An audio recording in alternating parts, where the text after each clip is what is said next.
Good evening and welcome to the August meeting of the Granville Schools Board of Education. If you would please rise and join me in the Pledge of Allegiance.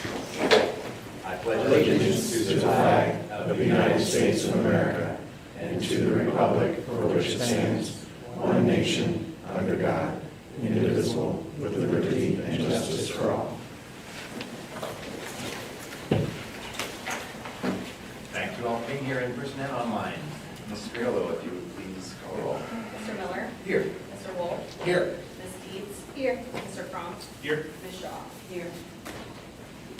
I will note there are a couple of addendums to the agenda that was originally printed. If I can get a motion to. And there's going to be one change for pulling Group 6 LPDC committee from the agenda in the consent portion. So that will come back to you at another time with those two changes. Thank you for those changes. So moved. Second. The roll call, please. Ms. Dietz? Here. Mr. Prompt? Yeah. Ms. Shaw? Aye. Mr. Wolf? Aye. Mr. Miller? Aye. Very good. Nominations.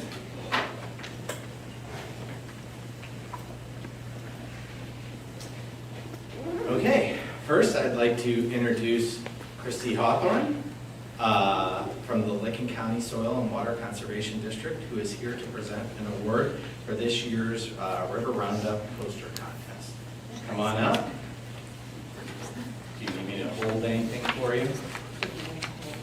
I'm really good at this. This is for you to hand down for information about the river. So, thank you for having me this evening. Every year, for 28 years, we've been doing this Licking County River Roundup. It's been an important part of keeping our waters healthy and clean. For example, last year, we pulled 26,000 pounds of trash, 185 tires, and 2,500 pounds of scrap metal out of 25 miles of waterways, including here in Granville at Wildwood Park. So my question to everyone when I tell them that is, can you imagine if we didn't do that every year for 28 years and what it would look like? So, but as part of our kickoff in the spring, we have a poster contest where we get the school kids involved in creating our marketing material and our promotional material for the year. So that's January through April. We're a little late getting you this, but Ryan Knobloch, did I pronounce that right? Yes. Was the high school winner for the high school level competition. We also have a middle school and an elementary. But with this winning poster, Ryan won $100 for himself, and he won $500 for the school. And that is to go into programming for arts or science. So we have a $500 check for the winning poster there. This is what I do. That's why I bring It's down on my hand. And we had a sponsorship lunch. We've got some amazing sponsors like Shackelford Disposal that takes care of all of our dumpsters. Amazon Web Services and the Newark Rotary joined at platinum level sponsorship this year. But at our sponsorship lunch on Friday, we unveiled our new banner, which is We love nature, we hate trash. Volunteer with us. So I've handed out some information about registration. This year it is September 9th. We will have a location at the Wildwood Park. It's great for high school kids who need their volunteer hours on a Saturday morning for a couple hours, as well as hopefully we'll see some other folks like yourself there too. So. Excellent, thank you very much. Is there an age limit to volunteering? I'm sorry. Is there an age limit to volunteering? or Not do at the kids Wildwood volunteer? Park location. We actually have 13 locations across the county, but some of them do have age limitations that are in the news or in certain sensitive spots. I hope we can help spread the word, because it's a fantastic event. Thank you. Thank you very much. Thank you, I appreciate you coming.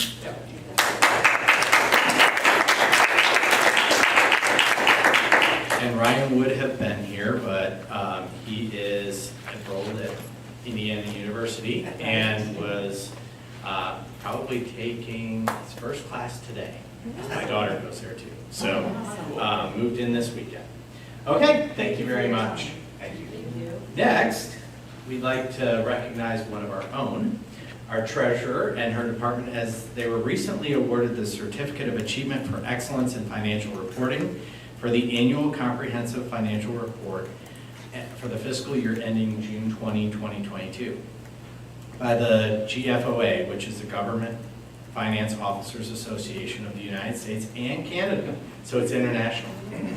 The report was judged by an impartial panel to meet the high standards of programming, which include demonstrating a constructive spirit of full disclosure to clearly communicate its financial story and motivate potential users and user groups to read the report. The Certificate of Achievement is the highest form of recognition in the area of governmental accounting and financial reporting. And its attainment represents a significant accomplishment by a government and its management. So congratulations, Brittany.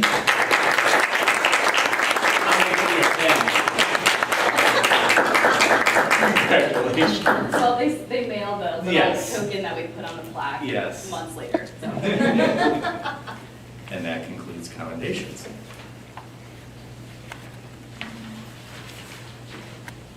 Wow. I'm going to stay up here. While you do that, I want to mention again, like, getting these awards for accounting is really fantastic. It's unique that we have such consistency in that, and just one of the things that, as a board member and as community members, we're really thankful for.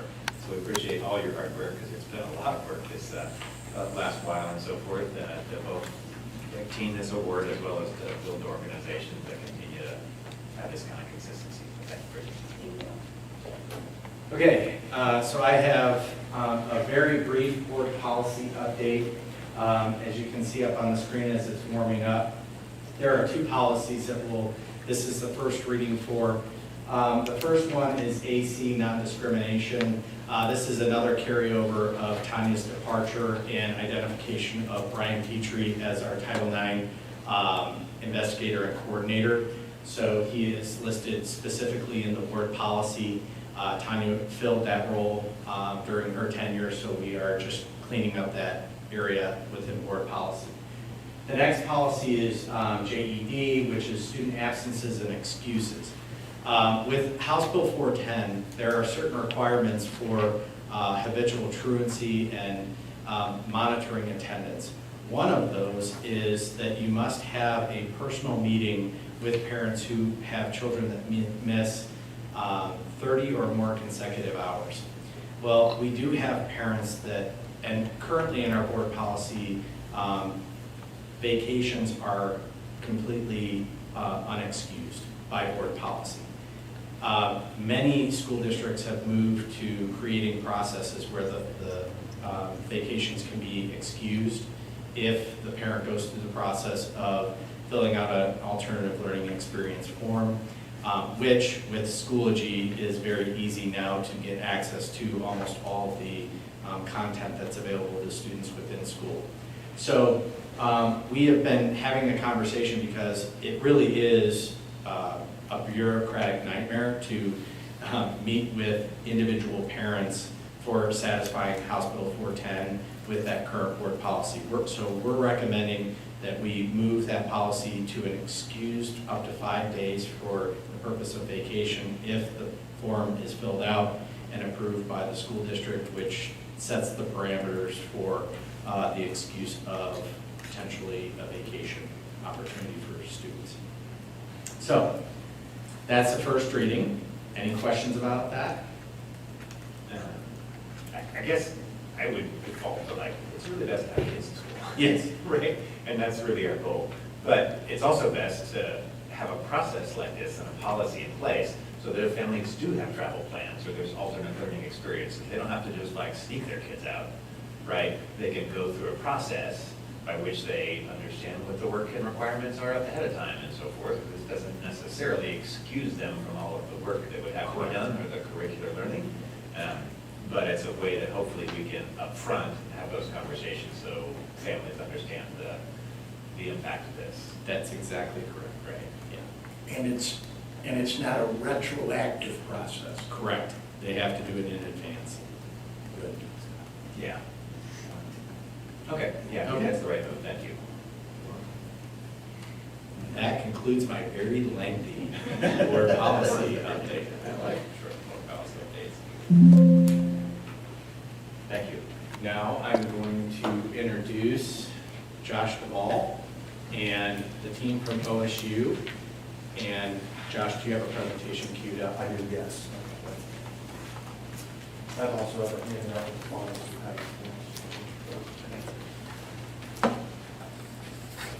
Allison, that's it.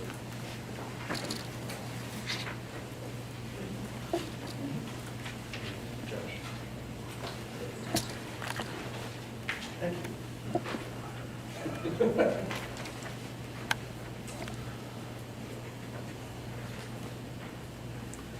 So, go ahead. Josh, go ahead. Well, good evening, everyone. Really looking forward to sharing some exciting work that we have started within our athletic department, and will continue throughout the upcoming school year. So last winter, our athletic department, with the support of Callie Smith, we received, and very fortunate enough to receive, a large grant that was donated by the Hillsdale Foundation. And through that grant process, we were able to create the Granville Athletics Mental Performance Initiative. We're calling it GAMBI for short because it's certainly a mouthful. And through this initiative, our primary focus will be helping student athletes acquire the skills to be the best versions of themselves, not only on the competition field, but also life after high school. So I'm really excited today to introduce special guests and our partners in this work from OSU Life Sports. We have a long-standing relationship with Ohio State through our athletic department and the sport medicine services that are provided. And it's really exciting to bring in Life Sports at OSU to expand out and to join our mission and to helping support student athletes. So tonight with us is Dr. Anderson Butcher from Ohio State. Dawn is a faculty member in the College of Social Work and Kinesiology. She's the co-executive director of Ohio State Life Sports and the Community and Youth Collaborative Institute. Dawn has over 30 years of experience in designing, implementing, and evaluating youth development, sport, exercise, and school mental health intervention for youth. We also have Olivia Rauslitz here today. Olivia is going to be joining our athletic department throughout the year and will be visible to our student athletes and coaches and our staff very frequently, a couple of times a week. And Olivia is the Director of School Partnerships at OSU and has a master's degree in social work with an expertise in school mental health. She's a former athlete, which will be very helpful. And she has experience working with teachers and coaches and youth to promote leadership and life skills through sport. We're very fortunate to have Dawn and Olivia and their team supporting this work because of their expertise and really looking forward to what they provide our student athletes and coaches throughout this project. So I'll turn it over to Don and Olivia to share a little bit about the need for this work and the landscape of coach training throughout the state of Ohio. You're doing that, right? Yes. Yeah. Hi. Welcome. Thank you for having me. So I'm Dawn Anderson-Butcher with Life Sports at Ohio State, and what an honor it is to be partnering with your school district on behalf of the students and student athletes in your community.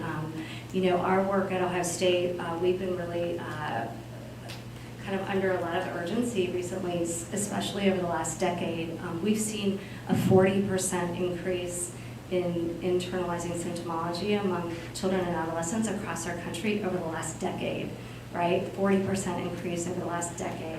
And that's measurement that happened before COVID, right? So think about that, 40%, right? And then now COVID. And so, you know, we've seen huge escalations since then, not just nationally, but also in Ohio. So, you know, I'm not sure if you're familiar with this, but Ohio ranks actually 12th nationally in states in terms of the highest rates of hopelessness, depressive symptomology, these kinds of feelings of sadness and worry. And so we're really, you know, kind of trying to pay attention to that at the state level with the Department of Health, with Ohio High School Athletic Association, with OMAS, and again, you know, trying to think about this sense of urgency. And so it was interesting talking to Superintendent Brown, you know, when we came in about, you know, there will not be enough professionals to service our way out of this with our young people, right, who have been through a lot of a pandemic, a lot of other stressors, on top of just being a normal child and adolescent, right?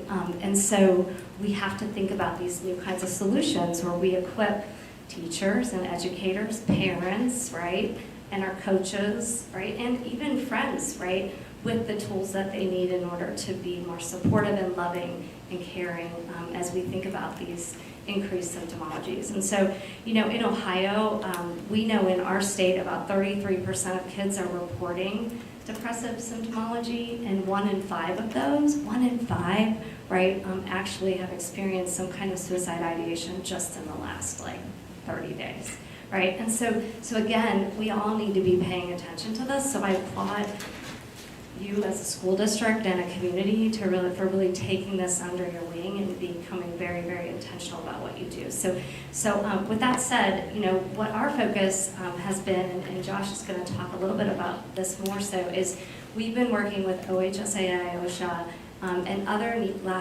leaders nationally around preparing coaches and athletic directors and schools to better think about the pressures that student athletes bring, because a lot of times they're bringing, you know, balancing this athletic world and the sports, and oftentimes multiple sports, with their rigorous, you know, plans for their education and where they're going to go next. And so it adds a lot of stressors, you know, in addition to that. And so, you know, really taking this seriously and thinking about how GAMPI can help kids, you know, balance their lives a little bit better, recalibrate and think about the joy of sport and not just about always winning or always beating the others, but thinking about the, you know, the purpose behind those developmental contexts like sport, like extracurriculars, like art, like drama, and how they can contribute to, you know, de-escalating some of these internalizing symptomologies, but also being places where people can get help if they need it, right? Most importantly, our young people. So with that said, just to kind of talk a little bit before I hand over to Josh, one of the things that our team did in the spring were some focus groups with student athletes, and we also collected, you know, different kinds of data from coaches and parents and student athletes across your district, 7 through 12, to kind of find out what's going on with them. And you know, I really love this because the focus group that we did with the young people at the high school, thanks to Josh, they talked about 5 things that they really wanted their coaches and ADs and parents and everybody to think about and what they needed. And the first was, ask us about our lives outside of sport, right? Ask us about our lives outside of sport, right? Second, be approachable and help us build relationships, not just with you as our coach, but with our teammates, with other athletes at the school and with our other social contexts that we interact with. Ask for our feedback, right? Listen to us, right? Instead of doing to us, talk to us and help us, give you insights into what we might need or be feeling. Help us be successful at school, right? And so, just that context of sport, not just being about performance on the field or the court, but in general life and most importantly in school. And then lastly, which I think is kind of serendipitous that you're talking about this learning, like these extended vacations or, what is the alternative learning experience that our kids need or allow for this family opportunity and really amazing, kind of unique experience. They wanted our coaches and our athletic directors and our teachers to be more flexible and make sure that we have time to rest and decompress, right? And kind of not be go, go, go all the time. And so, again, that's what GAMPy's about, right? Is starting to think about these conditions that our kids are faced with. Our student athletes have a little bit higher escalation in those, and places like Rainbow, where you have such, high level achieving students in general in your student population, brings a lot of, right, challenges. And so, again, ask us, right? Be approachable. Give us our feedback. Help us be successful, not just in sport, but in school and in our lives in general. And give us a break, right? And so Josh, with Scott at the high school and the other leaders at the district are really putting together sort of a holistic agenda here. And I'm going to let him talk a little bit about it. And we're just psyched to be here to partner with you. So, Josh. Thank you, Don. So, as Don mentioned, we're just going to take a deep dive into these three areas just to give you a sense of kind of what GAMPy looks like. And GAMPy intentionally is designed to focus on three areas. And the first one is the headspace training. You can see the creative play on words there. We just didn't want to call this, hey, this is mental health training. Come once a month. So our coaches did a good job of branding that to make it relevant to our kids. So through the first part is to engage student athletes in mental health training, which we're calling headspace training. The second there is training for all our coaches. And we're going to train coaches in positive ways to support our student athletes, just not in sport, but also in life. And then the third focus area there is community mobilization and family engagement. And we're going to partner with OSU and the Granville community to include parents and caregivers to ensure that we are providing the best possible experience we can provide for our student athletes. So quickly here, just to make a connection to the portrait graduate, we believe, and one of our core values is that we believe that interscholastic athletics is an extension of the classroom. And sports play a very important role in preparing our students for future success. So GAMPy and the Granville Athletic Mental Performance Initiative really gives us an opportunity to deliver on the culture of graduate competencies and connect them beyond their classroom by intentionally embedding them these teachable skills into our athletic programs and our teams and prepare our student athletes for future success. I want to take a deeper dive into the Headspace training and kind of what that looks like. So we will have Headspace trainings this school year once a month during the ACE period, where we will focus on developing skills like improving mental strategies for athletic performance. How are we preparing our students to get out there and compete at a high level, to take some of the stress and pressures off? Focusing on leadership skills, creating a positive team environment, how to be a great teammate, how to support your teammates, and also building a community of support. So these sessions are going to be taught by life sports faculty and staff. We're going to pull in our teaching staff members and also our athletic department staff members and coaches to really give our student athletes an opportunity to enhance these type of skills. Additionally, monthly, we will have large group sessions with our student athletes in the theater, and then we'll follow up with small group sessions with our Varsity G Club, which is our student athlete leadership group, and also to teams, deploy our resources out to teams and groups to help further those conversations. And really, our goal of this program is for student athletes to take these strategies that they've learned and to apply them to their everyday lives outside of sport. So last spring, we kicked off our first student athlete headspace training. We had Harry Miller, who was a former Ohio State football player who medically retired from playing just to take care of his mental health and well-being. Harry shared a very inspiring message to our student athletes on ways that he has managed through the stress and pressures as a student athlete. One thing I took away from Harry, he shared during the presentation that he grew up in a very, very similar district, school district with Granville. It was academic rigorous, and he had a lot of stress and pressures, and he went through a recruiting process, and things really compounded. So that message really resonated with the student athletes. We have a quick video here, just a 2-minute video, to give you an idea of what those headspace trainings would look like and what the kickoff would be. In Ohio and across the country, we're experiencing a mental health crisis. When you're going through a mental health crisis, it sort of feels like you're trying to navigate the middle of like a dark forest. The cost of having a conversation is very little, but the cost of not having a conversation becomes life or death. I have the awesome privilege to be working on a really special project that we're kicking off today. The Granville Athletics Mental Performance Initiative, with a large grant donated by a private foundation. As a part of this initiative, we'll be engaging student athletes in mental health training, which we are calling Headspace. You as student athletes are particularly vulnerable to the risk of mental health challenges with the added pressures that come with sport, participating in sport, and also managing your academics.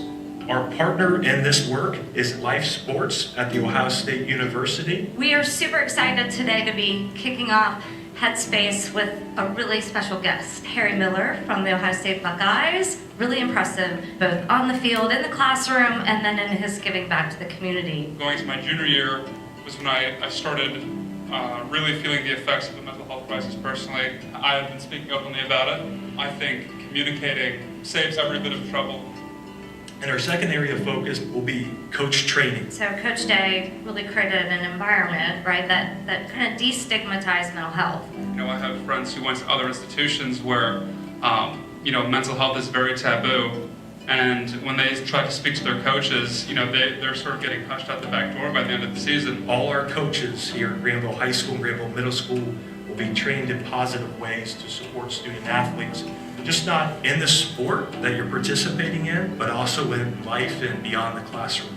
I've learned to communicate just very openly with my professors and with my coaches. I found out, and I think anybody would find out as they communicate more, that you'd be surprised how many people want you to be successful, how many people care about you. Engaging our community and your parents and families to make your sport experience safe, motivational, fun, and supportive. Take care of yourself and each other.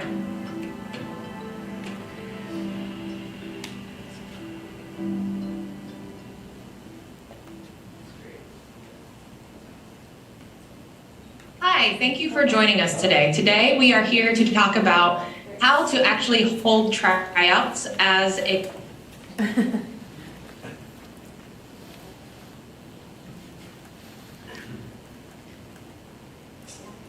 That gives you an idea of what our Headspace trainings will look like over the course of this school year. And Harry did a great job. We had 175 student athletes attend that first kickoff event, and he did a great job resonating with the student athletes and relating them, and giving them some tangible things to walk away with and to think about. So as I mentioned in the video, our second area of focus is coach training. Coaches will be trained in positive ways to support student athletes, and through this training, coaches will develop skills to work with students on performance anxiety, supporting mental health, promoting team cohesion, and really overall performance. This area is particularly important to me simply because 60 to 65% of our coaches here in Granville are non-educators. So they're coming from the business world without a background in child development and pedagogy. So giving them the tools to be successful coaches and to support our student athletes is going to be really important.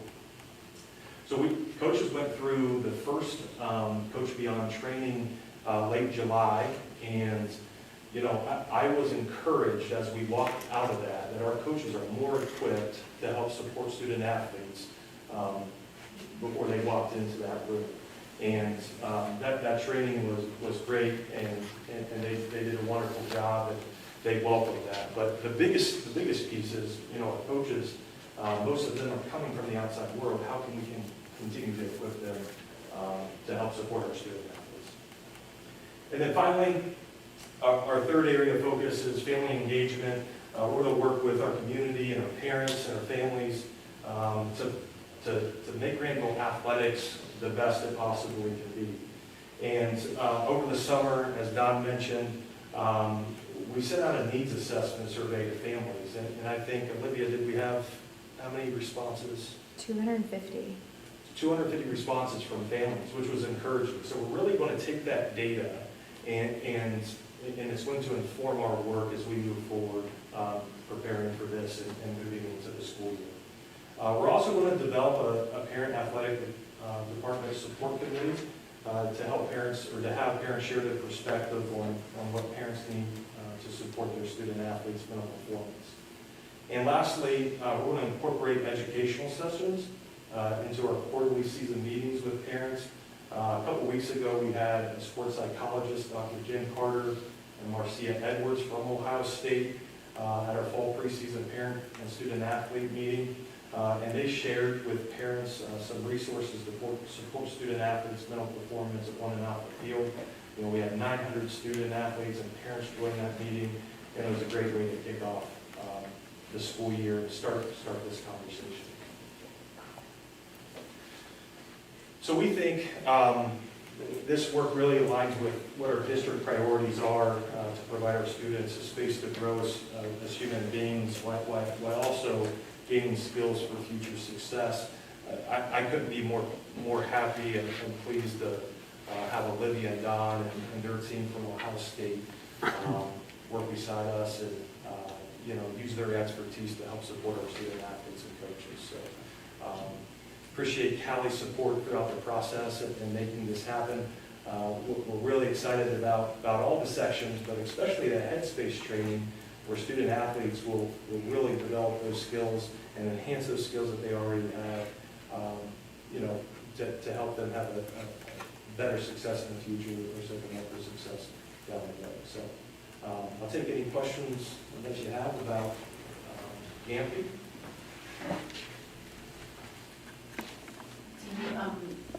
Thank you so much. This is lots of good information, and it relates a little bit, I think, to what we all heard about on Thursday at the forum. One of the things that stands out to me is a little bit of a culture change and having to, that's kind of a big, that's a huge undertaking, I think. So I think this is a wonderful start. I'm wondering, so the grant, is there a timeline? Do you need to, it's 1 year? 1 year.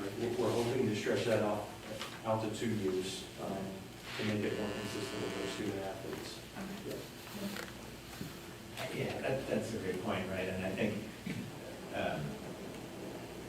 in athletics, mental performance and mental health is so critical, right? And it just really nailed, an issue that we've had, like you said, for the last decade, right? It's not just COVID. It's really something that's symptomatic and societal that we've talked a lot about district-wide and how do we address it. And the fact that you're going after root causes instead of, patching problems later is absolutely the right thing to do. So I'm just super jazzed and I'm super thankful that you kind of come up with this. I think our student athletes can be real leaders, right? I think they are, right? And I'd like to see, some of the lessons learned here and things like that proliferate throughout our schools. Maybe to the younger kids in some way, maybe so forth, because these lessons learned about metacognition effectively and how you balance stress, right, which we all feel, and kids especially these days have got real challenges with in a high-performing district like this. I think there's lessons that can go across our whole district, and I think this is a great way to target that. It's really neat to see that there's groups like Varsity G that are kind of across sports, because I think kids tend to align a lot with their own team, which has fantastic advantages and things like that. But by kind of looking at other sports and other athletes and other students, I think there's a lot that could come from that as well. So This is really great stuff, yeah. One other question I have sort of is that I've always heard and we've thought about extracurriculars and athletics as like a risk reduction in some ways. Protective factor. A protective factor, exactly, right?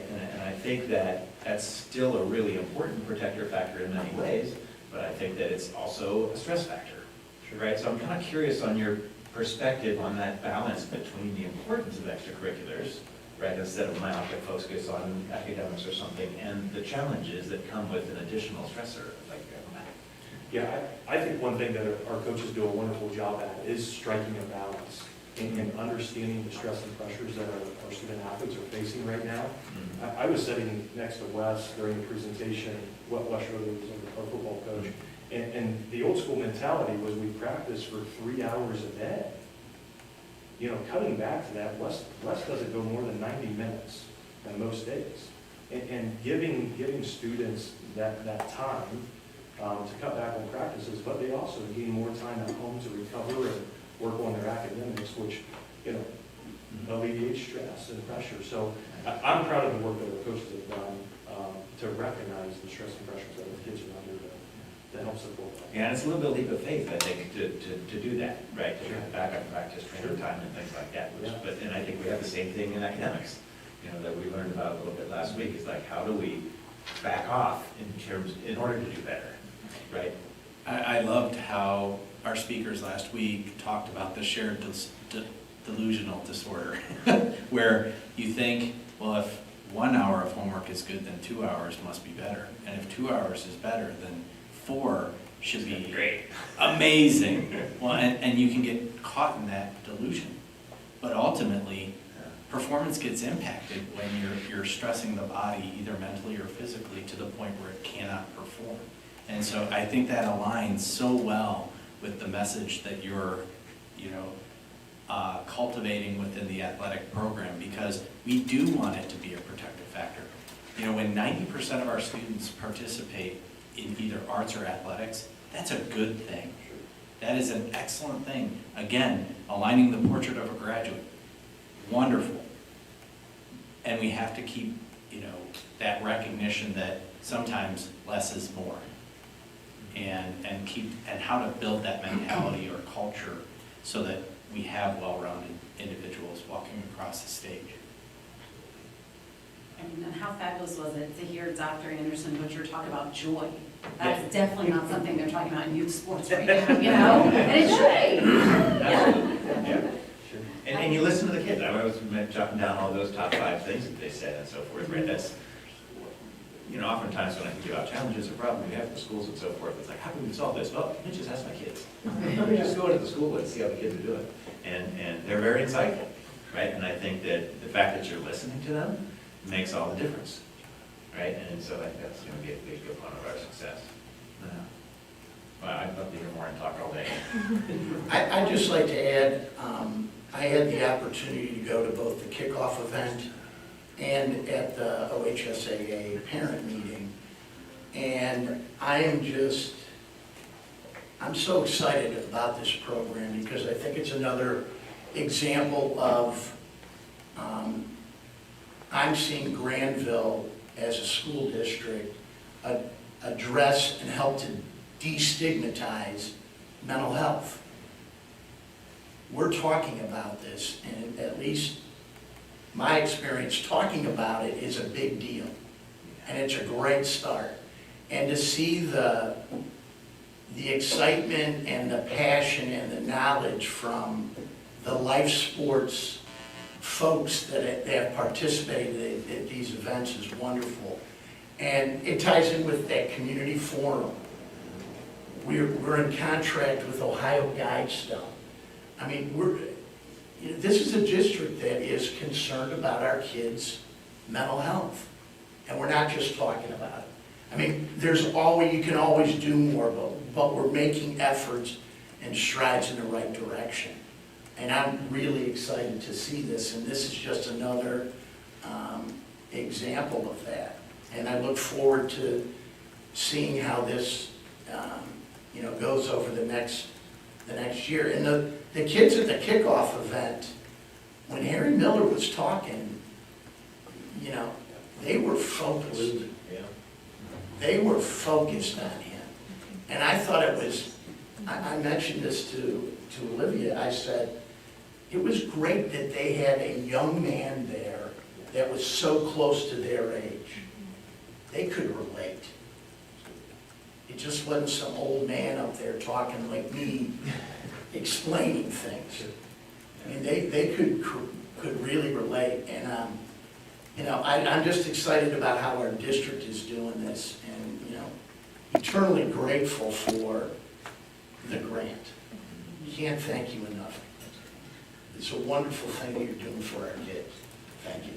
And just a small win, I had a parent reach out to me, and since that conversation has started, their student was struggling with showing up to a golf match because of so much anxiety. But we opened up a platform in the to have the conversation. And she came home and said, I can't believe of how many people are struggling with this. It's not only me. And as we moved in here to the fall season, she reached back out and said, it's amazing of how she's responded because she's not internalizing. And that's just opened up to the conversation in one small way. And like, imagine what that is for performance. Absolutely. Right? Absolutely. You know, not just even Sure. showing up with things like Yeah. that, but the performance is certainly going to be enhanced. So I think it's just sort of just starting the process, right? I think once we get this cultural ball rolling, right, it'll trickle down to other students, to other ages, and I hope, you know, around our, you know, community and society, right? I think this is the kind of things we need to invest in now. And so I'm super fortunate that we can, right? It's not just about, you know, winning like we have in the past. It's about winning and building a whole child. Sure. You know? If I could ask Dr. Anderson, Butcher, 40% in, a 40% increase in a decade is terrifying. Right, yes. Do you have any idea what some of the factors that are driving it? Yeah, I mean, I think, like certainly people want to point to social media, right? Like people want to say that, but the evidence isn't conclusive in relationship to that. I do think that the family, situation is changing quite a bit. And then there's just a lot more awareness of broader social issues, I think, too, that are maybe perhaps escalating. Young people today hear so much more about the global economy, about not just what's happening here in Pringle, but what's happening in Ohio or what's happening nationally, and it's adding additional stressors for sure. We have become more aware too of a lot of the adverse childhood experiences that young people have been experiencing, which are quite prevalent, more prevalent than perhaps we know. And certainly with those going unaddressed, we haven't, we're seeing a lot of escalation. So I don't know, it's hard. I mean, but the point is you ask, like, are extracurriculars a good thing? Are you adding more stress? Sport, drama, band, whatever. But, what most of the research says is if designed with quality, right, and as a true holistic developmental experience, right, that's not just about technique and tactics, but about belonging and relationships and learning how to work hard and persist and make mistakes, but have a safe environment to be able to work through it and get better and master it later. So it's really in how we design these contexts, including classrooms, right, that mean the most. And in some ways, as a society, we've become so focused on performance and, me compared to you and elitism, what's your, ACT score, what's mine, as opposed to the joy of learning, right? And sort of the progress that we make in mastery. I think we've lost some of that. And so if we as a society, or we as people who work with young people, could really get back to sort of focusing on you're here and what's it going to take to get here, and watch how great that was that you learned that and pushed yourself and did that extra training or got that extra support so you could master chemistry, and you did it, and celebrate those kinds of achievements that are more mastery oriented. I think that would be a great context. But so much of it is, put in these contexts where it's what you're wearing, it's what you're, which team you're on, what, which house you live in, what, we kind of got to get out of that in some way. But it is very disconcerting, those numbers, for sure. And we have data that in like school districts in Ohio, where we've asked questions like in the last week, you know, the percentage of students that are saying they're sad, even at the elementary school, you know, during COVID and pre-COVID, there were about like 18%, maybe 20%. During COVID, you know, they're double, they're 40%. You know, so like the numbers are up big time. And so we all as parents, I'm a parent of two boys, neighbors, you know, people working and, you know, just our eyes on kids, we really need to be paying attention.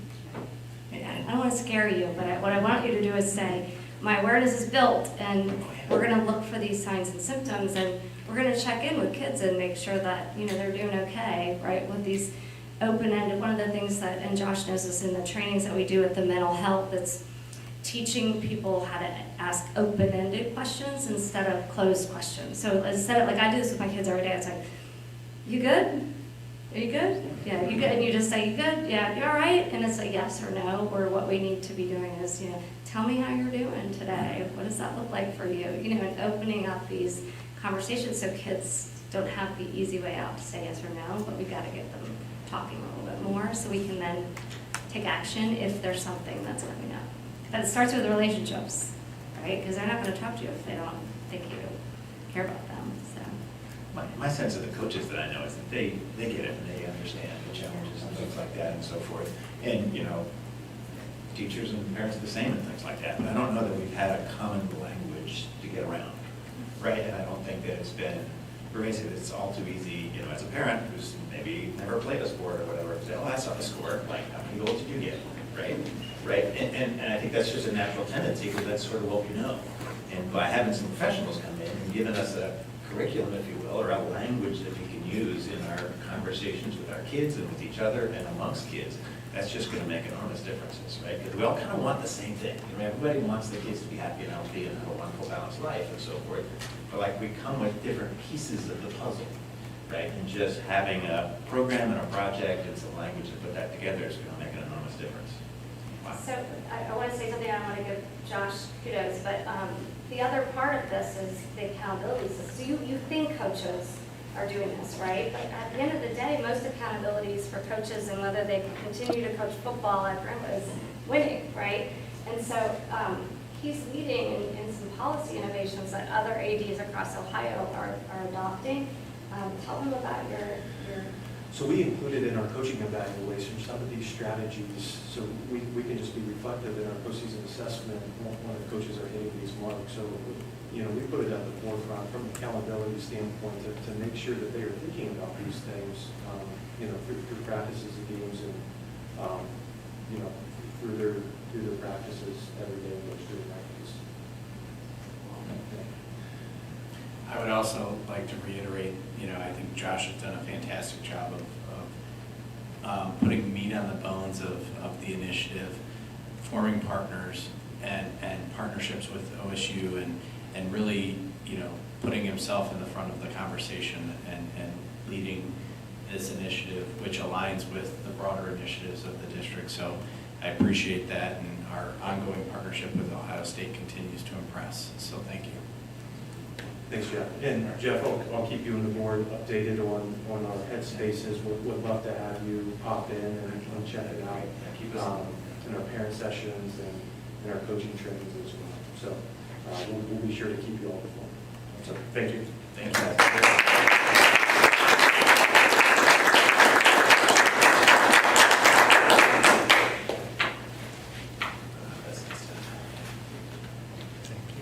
Next is our monthly financial report. Award-winning. Yes, award-winning presentation, international award winner, treasurer. Sticking around. Brittany.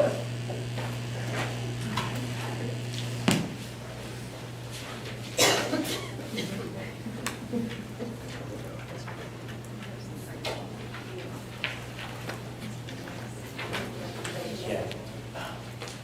Josh, you guys don't stay. You're welcome. All right. Yeah. Wait, I'll wait for everyone there. Yeah. Thank you so much. Josh, you can stay. That's a stressor.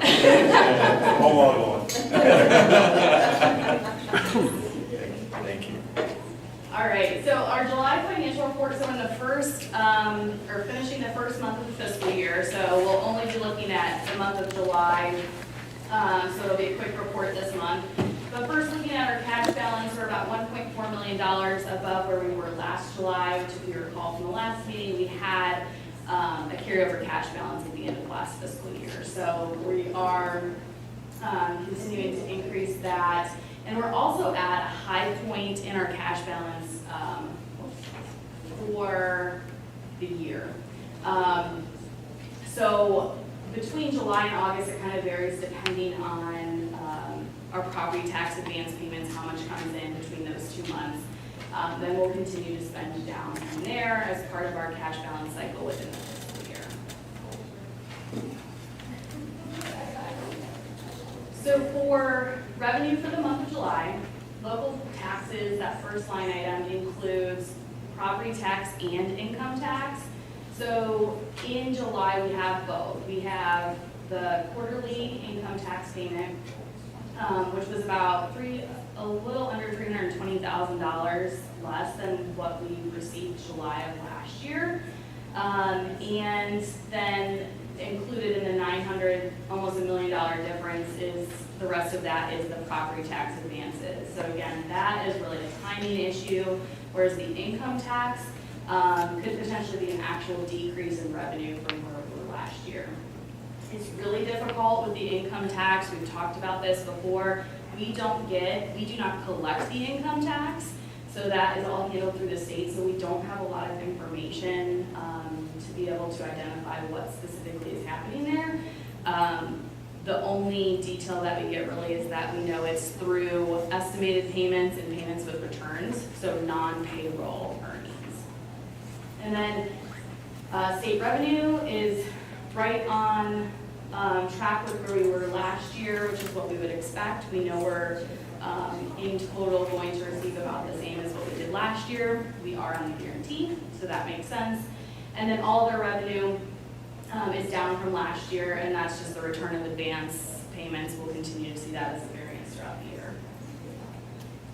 On the expenditure side, we talked last month about having a variance in the opposite direction for purchase service because we held off on that last ABM payment until they fulfilled their contract. So now we're doubling up with that payment plus the first payment for Harvard.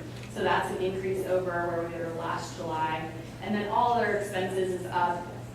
And that looks like a large alarming number, but that, if you recall, we approved the transfer to the capital projects fund at last meeting, so that is being reflected here. So it is nice showing some transparency, not only in the general fund that we'll see and can comment on throughout the rest of the year, but then as we actually spend down those funds, we can track it in a little bit more details, just specifically looking at that fund. COVID-related funds, no changes here to how we have allocated to spend those resources, but we are spending those down. We have two sources remaining that have to be spent by September of this year. So that is ESSER 2 and the ARP IDEA funds. So we have summer intervention timesheets that I'm trying to get all of those in process so we can get that sent down. And then the behavior specialists, it's kind of hard to see on this slide. So there's a small amount remaining in ESSER 2 and 3. The ARP funding IDEA is 100% expended at this point. The ESC invoiced us in advance for the behavior specialists that we would pay for through the rest of the year so that we could utilize these funds. So that's a positive that they were able to work with us in that way. And then we have the temporary intervention position at the elementary out of the other two sources. And we did have, there's some changes to that particular individual's benefits. So insurance costs are going to be less than what we had expected. So we may actually be able to extend that and do a little bit different rearranging so that we can utilize more of those funds, not just pay for benefits. So that's exciting too. Next, our cash reconciliation, nothing really to note on this, other than to say that the next few slides are going to be related to investments. So what we show, here as the red tree line item, the next few slides outline specifically commercial paper that falls within that allocation on the bank reconciliation. So this is required annually. I can't explain to you why necessarily this is required by the auditor state to be board approved annually, but they have specifically zoned in on commercial paper as being required to be individually listed out. All of the transactions throughout the year are listed there. Brittany, I Yes. don't recall how we're establishing allocation of our cash to the Red Tree investments versus the other funds and things like that. Do we have a benchmark or a guideline, or is that something that's readjusted on a periodic basis? So basically, we want to invest as much as we can, and without having to make adjustments significantly throughout the year. So we have had, since I've been here, $2 million and the interest earned in the NBC securities. So that's the local investment group. So we've just kind of kept that same amount there locally. As you recall, we partnered with Red Tree to expand our investment portfolio. This is what they do every day. They work only with public entities, so they are versed in board policies and in Ohio Revised Code to make sure that we are compliant with all of those requirements. So we have funds with them. And then Star Ohio is actually earning the highest rate out of all of those currently. So with it being, it's kind of an interesting situation where short term is actually a higher rate right now. So with that being a very liquid option, having actually a majority of our funds there right now makes the most sense. Great. And what exactly is NBC Securities invested in? CDs primarily. And they roll over to give the best rate they can, which Yes. is the time frame that we need funds, et cetera. Correct, yep. Well, it's just been great success to, see some return on funds these days and so forth to match up a little bit with what inflation is providing and so forth. So it's great to have this summer. Yeah, it is good to be able to capitalize on that. So hopefully we'll continue to see that throughout the year to be able to utilize the cash balance that we do have for positive return. So, yeah, that's positive. And then lastly, we have our semi-annual credit card report, which has not changed since last report. And this just basically, we're required to show the number of active accounts, the credit limits, and any rewards that we've received, which we don't receive rewards on our credit cards, which is potentially an opportunity for the future that we can look into. But we would have to report any of those dollar values on this report. Yeah, there's some good rates on credit cards and things like that. If they're something we use regularly enough, it might be. Yeah, and I mean, I don't like using the credit card. You can ask anybody. No, there's more control, but Yeah, wherever possible, we set up vendors, and largely the reason for it is because it sometimes can be utilized as a loophole to not have tax exempt status. So with setting up a new vendor, to get on their records, they accept our tax exempt form, we go through that whole process. Well, it's a little bit harder when you're just taking a credit card to a store and swiping for them to go through that tax exempt process. So we really are trying to crack down on that this year. So wherever possible, we try to not use the credit card, so we don't have a ton of spend on it, but it's something that we could look into to get more than nothing, please. Do you recall what kind of the spend monthly or annually is or whatever? Monthly, probably around 20,000. Okay. Great. Okay, that is all I have. Thank you.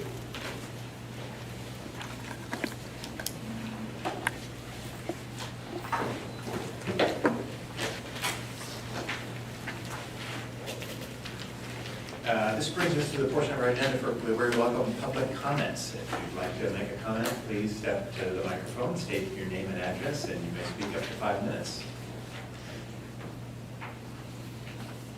Okay, seeing no comment here in the room, I'll mention to people that we're always open to comment, either in person or online through our email addresses or phone numbers, even which are published on the school website. We really appreciate the input of the community, especially this exciting time of the school year when we're getting ramped up on things and so forth. And I'm really excited about this school year, right? We had a great convocation event last Thursday, which was the teacher's first day. And it was a lot of really positive energy, starting with the students and things like that. Just a day focused on like the students themselves, right, and how we get them to lead us in this process and be more in control of their own learning. So that was a fantastic day. I really just enjoyed that. Yeah. Thank you for bringing them in. We had 2 national, international renowned expert authors here as well that contributed to the discussion. And I heard a lot of conversation, not just that day, but since, right? And that's the key, is it's not just kind of a listen to the lecture and then be done with it. So how we live about that stuff. So that was great. Yeah. Thank you. Yeah. Any other comments on the application at the beginning of the year? Yeah, I'll just add to Gampy as well. It's very assuring to see that Headspace being once a month for our student athletes is not just a one and done atmosphere, that there's going to be some accountability. So at the end of the year with 175 student athletes registered, hopefully we can retain most of those and have good discussions throughout the year. So I'll use the phrase slow down to speed up. Very similar to less is more. But we do see a lot of success with that in all aspects of life, not just student life, professional life as well. So, and what was interesting too, is one more topic, is the first mention of sports in the student athlete feedback didn't happen at least till number 4. Yeah. Right? So 1, 2, and 3 were non-sport related. So that was very, very encouraging, or good feedback from them as well. So I just wanted to add a couple more comments to that as well. Yeah. Little trivia, the first book that the administrative team ever read under my tenure was Slowing Down to the Speed of Life. So, just saying, you remember it, you do.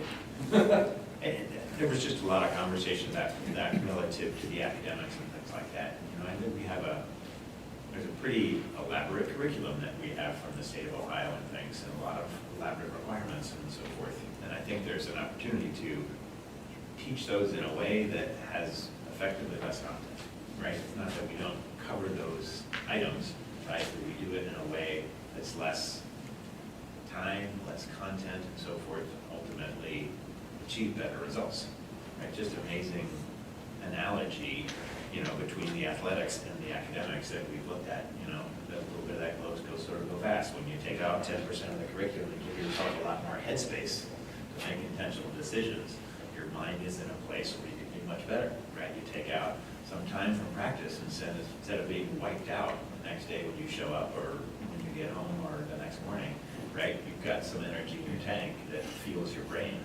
right? So that you can, make better achievements. So this is all coming together really nicely.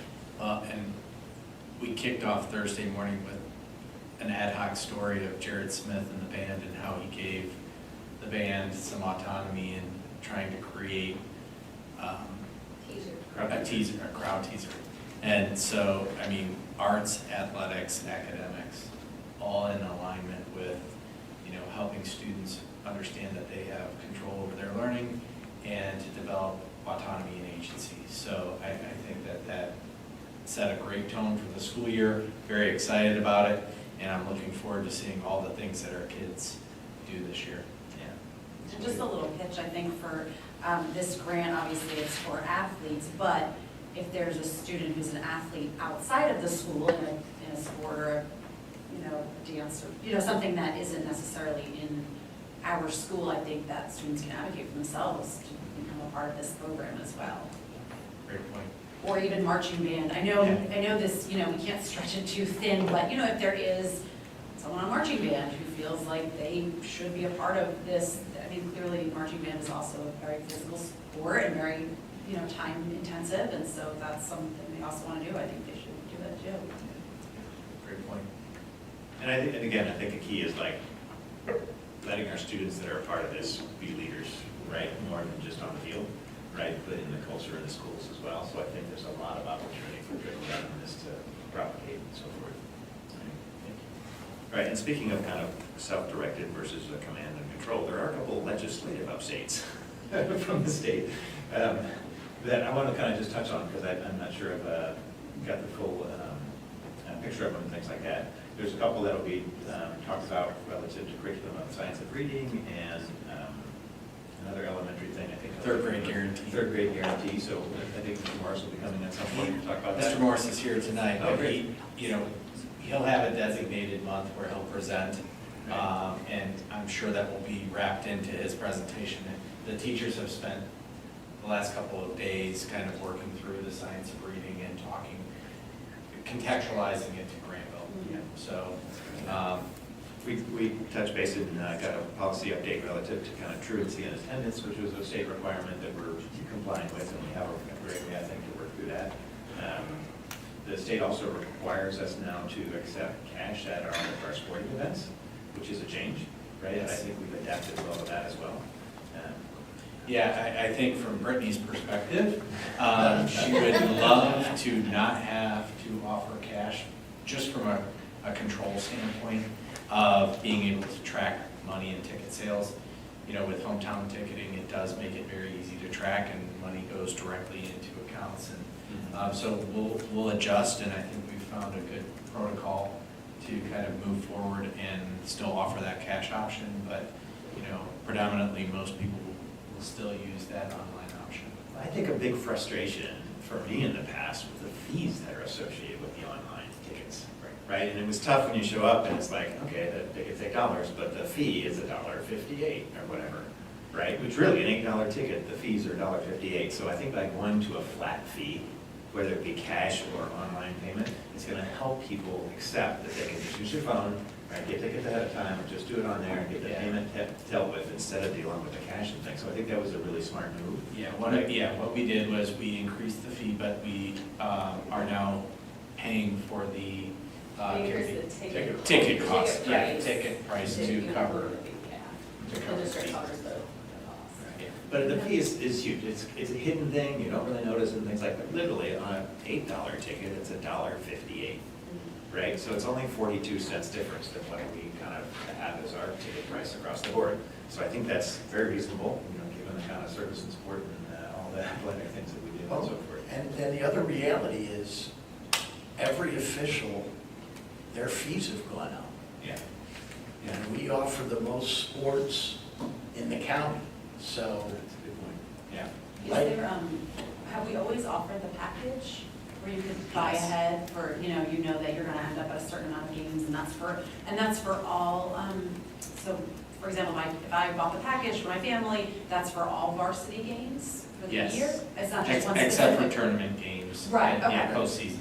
Right, those Yeah. kind of extras, but yeah, I could go to football and soccer and lacrosse and all those different. Yep, all year. And then also, I just had a question, I don't know if this was just like, I don't wanna step on any booster toes, but if I volunteer, like in the concession stand, do I get into the football game for free? Yes, You do. you do. Okay.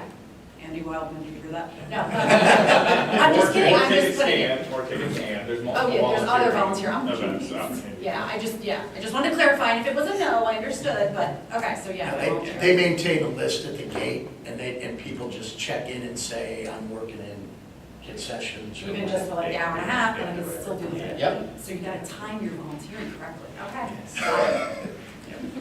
You're learning.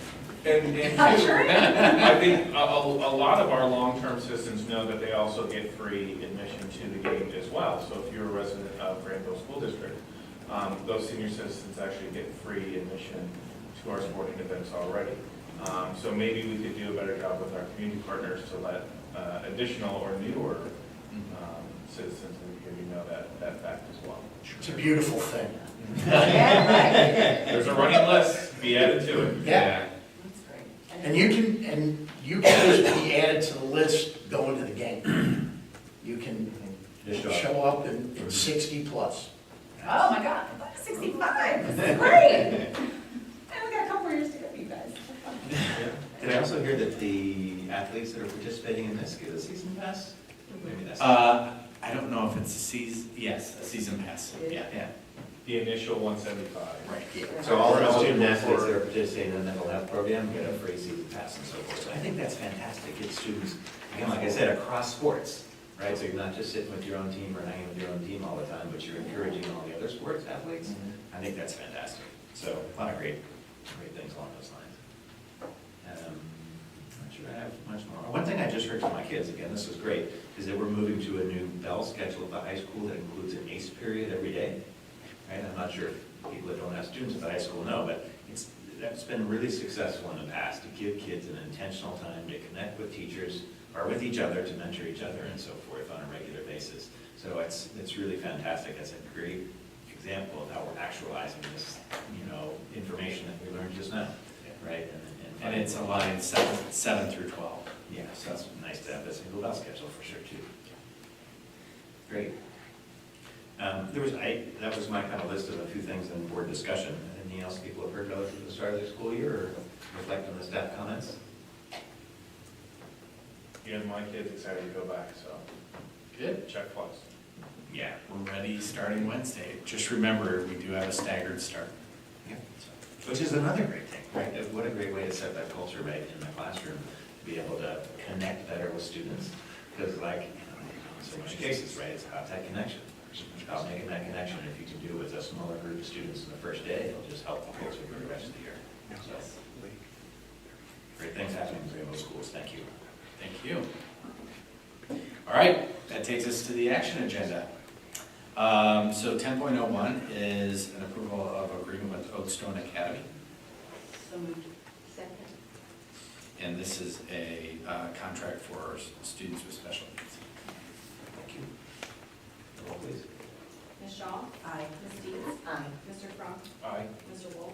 Aye. Mr. Miller? Aye. Next item is 10.02, approval of the agreement with the U.S. Fish and Wildlife Service for another 10-year period of time to support the land. So moved. Second. Everybody wants to say. Because it's great. Yeah. Yeah. So obviously, we've had a great partnership with Brent Sodergren, who's elevated to the Director of Ohio. So he's done a fantastic job in mentoring our students. The Land Lab is the gift that keeps giving, whether it's goats or other things that we have there. But I think that partnership is much broader.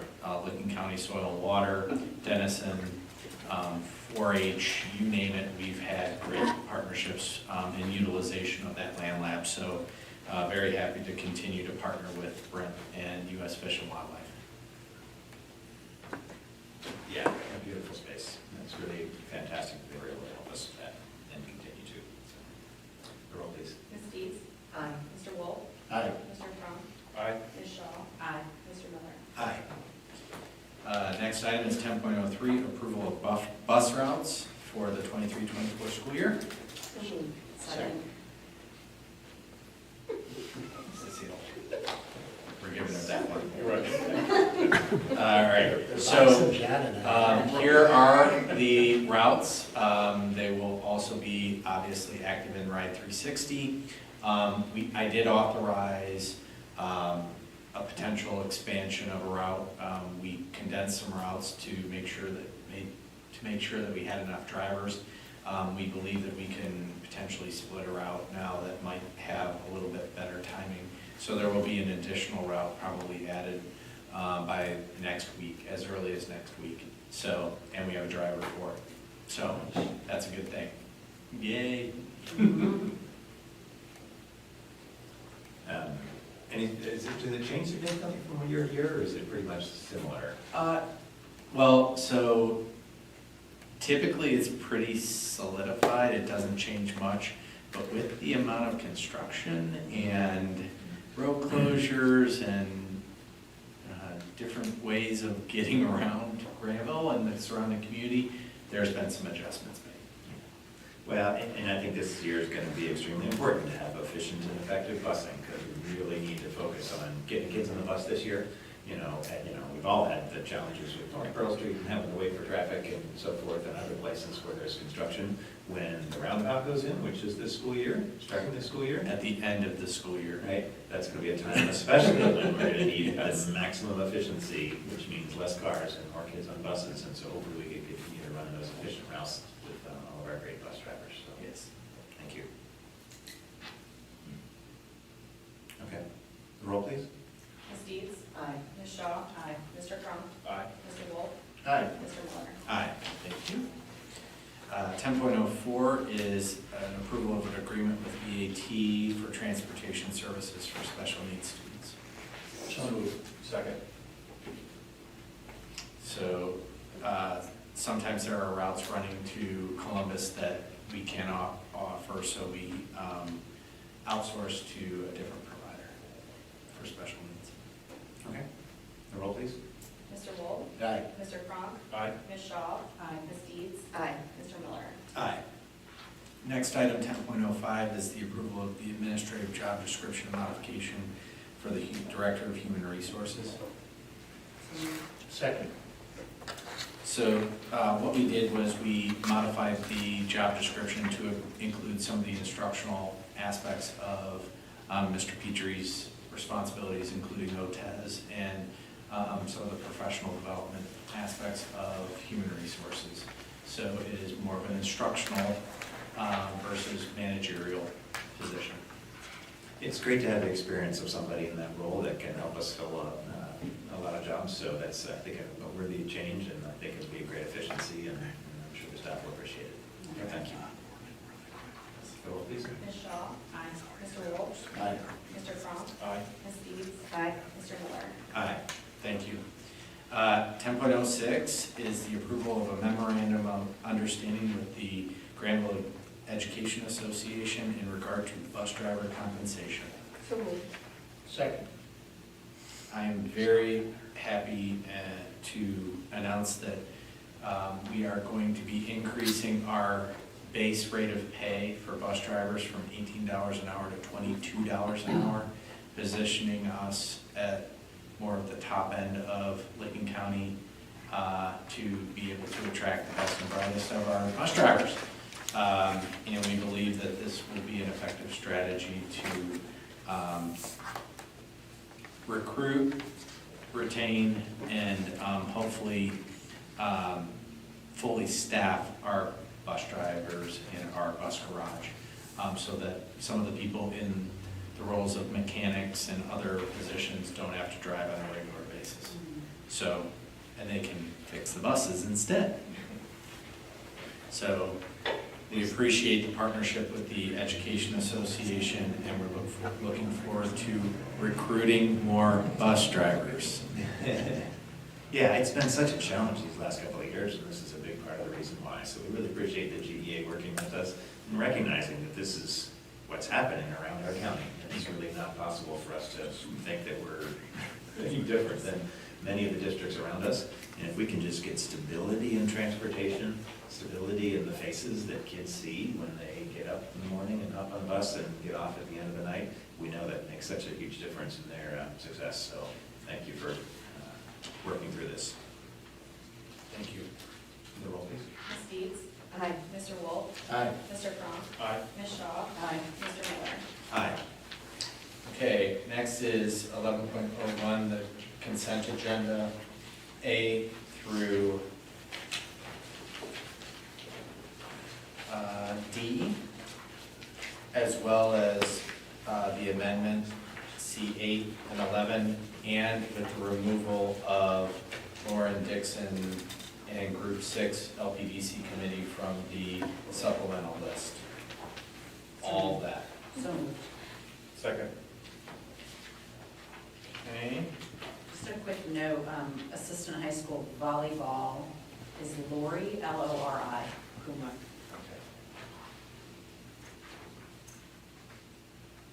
What group is that? 3. Lori. Thank you. Okay, thank you. Okay, couple of things. Obviously, we always appreciate the donations and grants. I will call your attention to the fact that we have 3 bus drivers on this current agenda, which is excellent. We also have a couple of resignations, 1 bus driver, a couple of educational aides, and then Carly Worrell, who is our GHS physical education teacher. I want to just recognize her and the other people that are departing for their with our appreciation of service to the community. Carly's done a fantastic job for Granville for, I think, 13 years, so appreciate her service. Any questions? I noticed Lisa Miller is helping us with site managership, with Lisa Miller, Yes. DRD fame, and every other organization in Granville. Yes, it is. They can try and leave, but we bring them back. It was great to see them on the field Yeah. on Friday night being recognized as outstanding community members. So all the Cub Scouts around. That was really nice little ceremony. Yeah, it's great. Any questions on the consent agenda? The roll, please. Ms. Shaw? Aye. Mr. Cronk? Aye. Ms. Deeds? Aye. Mr. Wolf? Aye. Mr. Miller? Aye. Item 12.01, approval of the July only 2023 financial report. So moved. Second. Any further questions? Award winning.